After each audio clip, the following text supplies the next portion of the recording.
نص قرآن ہے کہ جس میں اللہ رب العزت نے بالکل واضح اور باشگاف الفاظ میں اعلان کر دیا ہے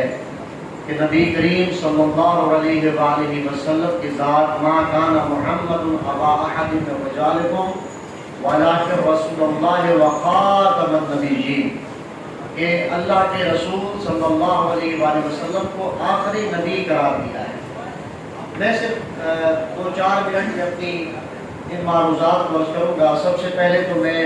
ڈسٹرکٹ بار ایسوسی ایشن کو خراج تحسین پیش کروں گا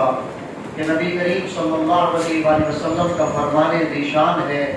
من لم یشکر المخلوق لم یشکر الخالق، جو مخلوق کا شکریہ ادا نہیں کرتا وہ خالق کا بھی شکریہ ادا نہیں کر سکتا۔ ختم نبوت گیٹ کا نصب کرنا اور آج 50 سال مکمل ہونے پر پوری ڈسٹرکٹ بار ایسوسی ایشن بالخصوص صاحب صدر اور جناب صدر ڈسٹرکٹ بار ایسوسی ایشن اور جناب جنرل سیکرٹری صاحب، اللہ کریم آپ کو جزائے خیر عطا فرمائے۔ حدیث کے اندر میں نے یہ لفظیں پڑھی کہ جب قیامت کا دن ہوگا ایک شخص کو جس کے نام اعمال میں بہت کم نیکیاں ہوگی،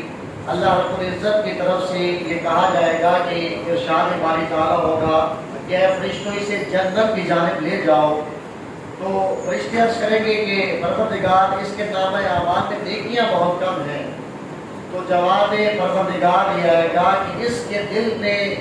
میرے حبیب حضرت محمد مصطفیٰ صلی اللہ علیہ وآلہ وسلم کا جو عشق تھا وہ بہت زیادہ تھا، اور اسی عشق کے سبب اس نے اپنی اولاد کا نام محمد سے شروع کیا۔ جو بھی بیٹا ملتا یا لفظ محمد اس میں محمد رکھتا یا کوئی ان کی صفات میں سے ان کے نام میں سے کوئی نام منتخب کرتا اور رکھتا،